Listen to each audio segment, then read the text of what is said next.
Hi, it's Amanda from Happy Hippie Fitness, and today we're going to talk all things deadlift. We will go over what is a deadlift, the form you need for a deadlift, what muscle groups are worked, and where to put them in your program. So let's get into it. So deadlifts have been around pretty much forever. There have been tales of deadlift-like movements being performed in ancient Greece as early as the 6th century, and then all the way back in the 1700s there are tales of circuses doing deadlift hinge type movements as well. So Hermann Goyner is actually known for popularizing the movement with the barbell around the early 1900s. He performed in traveling circuses, and although some people claim that they're not too sure if he actually did it and he's the one that popularized the movement, the man used to wrestle elephants, so I'm just going to give it to him. In the days of the strongman competitions, deadlift actually was called something else. It was called the dead weight lift, and it just got shortened into the deadlift. It meant that the weight was dead or immovable on the floor. The lifter would pick up the weight, bring it up to hip level in one single movement, and that was the definition of the dead weight lift back then. And the definition of deadlift now is very similar. So the current definition of deadlift is the lifter picks up the barbell from the ground, brings it up to their hips, and their body stays perpendicular to the ground before they lower the weight back down. It is one of the 3 powerlifting exercises next to squat and bench. The entire focus of a deadlift is actually lifting the weight up and not lowering the weight. So there are 2 types of main deadlifts. There is conventional deadlift and sumo deadlift. In the conventional deadlift, the lifters stand shoulder width apart with the feet. They take that hip width stance. They lift the bar by gripping the barbell outside of their knees with their hands to standing and then right back down.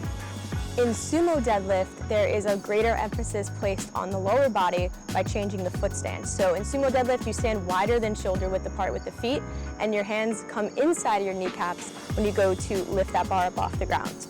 Again, greater emphasis on the legs in a sumo deadlift, and a little bit more of an emphasis on your back in a conventional deadlift just because of the grip. The deadlift is an ideal complement to the squat because it uses all the muscles in the back of your body.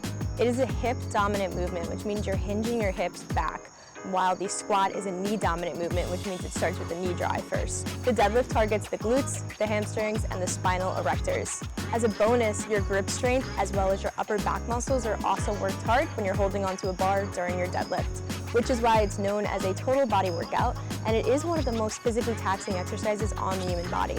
But again, the legs are a primary mover, so that is why deadlifts are known as a lower body exercise. So there are some variations of deadlifts as well. One example is the single leg deadlift. This exercise challenges the balance and stability of the body.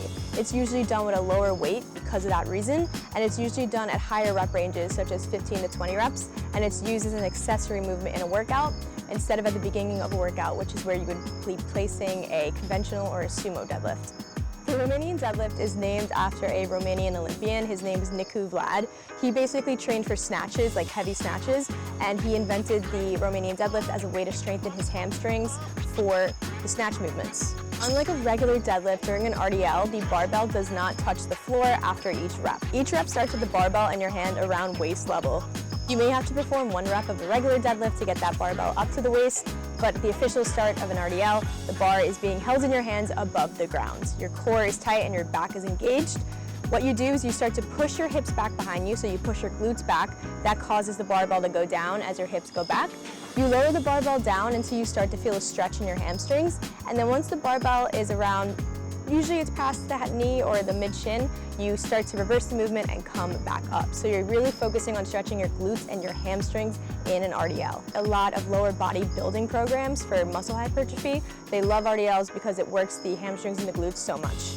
All right, let's get into basic form. When focusing on the form for deadlifts, we have to remember again that the legs are the primary mover of a deadlift. So we need to disengage the lower back by engaging your core, and then focusing on making it a hip hinge movement and not using your lower back to pull up that weight. Remember, your legs do all the work. So let's talk about the core. Engaging your core stabilizes your body during the lift, and it also protects your shoulders and your back. If you don't engage your core before you start a lift, you may notice your shoulders start to slump and your back starts to round. So a good way to know if you're engaging your core is to film yourself from the side performing a deadlift and notice the position that your back and shoulders are in while you perform. The term engaging your core basically means flexing your abs and pulling your belly button into your spine to create that nice core sit. By taking a deep breath and tightening your core, it can keep your shoulders retracted and your back straight throughout your lift. I'm going to tell you 3 cues that helped me nail engaging my core, because I know sometimes the term just sounds a little strange. Number 1, pretending to blow out a candle and then squeezing your stomach like you would when you exhale. Number 2, my favorite, bracing your stomach just like somebody would punch you, and you're squeezing your core tight to protect yourself from that blow. And number 3, thinking about squeezing your stomach like you would when you sneeze, how those muscles tighten. That's what we're talking about when we say engaging our core. The next step we want to focus on is the hip hinge, pushing the hips back and not leading by bending over. Your hips and your glutes should move backwards when you are lowering the weight down. Again, a good tip would be to film yourself to see how you're doing in that lift. Here are some good cues to help you get the hip hinge movement into your head. Number 1, thinking about closing a car door with your hips, really pushing your hips back to close that car door. Number 2, thinking about if somebody tied a rope around your hips and then stood behind you and pulled that rope, your hips would come back out behind you. That's the motion you want when you start to go into a deadlift. The last element I want to talk about is taking the slack out of the bar before you deadlift. So setting up for the deadlift, it does require you to take the slack out of the bar before each movement. What taking the slack out of the bar basically means, it means tightening your hamstrings and your lats, as well as actively pulling on the bar a little bit while it's on the floor to get rid of the space in between the barbell and the plates. There's a tiny space between the barbell and the plates, it's like super tiny, and all you do is you kind of actively pull that bar as you pull your lats back, and you'll hear a click. That means that the barbell and the plates are now touching and you eliminated that little gap. That little gap can kind of cause you to lean forward if you're pulling on that barbell too much and you notice the weight is going down, which is why we take the slack out of the barbell before we start.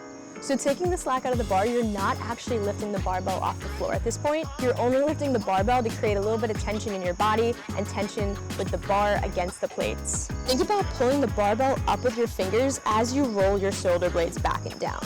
Keep the shoulder blades in that position as you lift by imagining you have a piece of paper under your armpits and you want it to stay there during the lift. So you're squeezing your armpits together, shoulders are rolled back and down, and you have that nice tight upper body during the entire lift.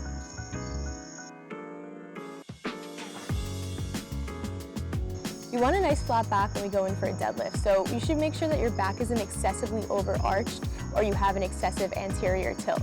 That means that you'll notice your lower back has a little bit of tension and your hips are rounded out more. A way to check if you have an anterior pelvic tilt would be to take your fingers and put them on your waist. Think about arching your back as far as you can go, and then use your fingers to push the hips back into place. That's how I like to know that my back is flat. My last tip for you would be to avoid hyperextension at the top of every rep. Hyperextension might look like squeezing your glutes at the top of a deadlift, almost like thrusting forward. You're kind of pushing into that barbell, creating what's known as an ugly butt, which is not needed in a deadlift at all. A deadlift works your glutes most optimally at the bottom of the movement when you're really stretching your hamstrings and you're lifting that weight up. When you're at the top of the rep, your glutes are not engaged. Like squeezing them at the top does not mean you're activating your glutes anymore. Most of the time when people squeeze their glutes at the top of a deadlift, they're really thrusting forward and they're creating tension in their lower back. If you do this repetitively over time, it could really lead to a lower back injury because you're constantly putting tension, lifting this heavy weight up over and over again.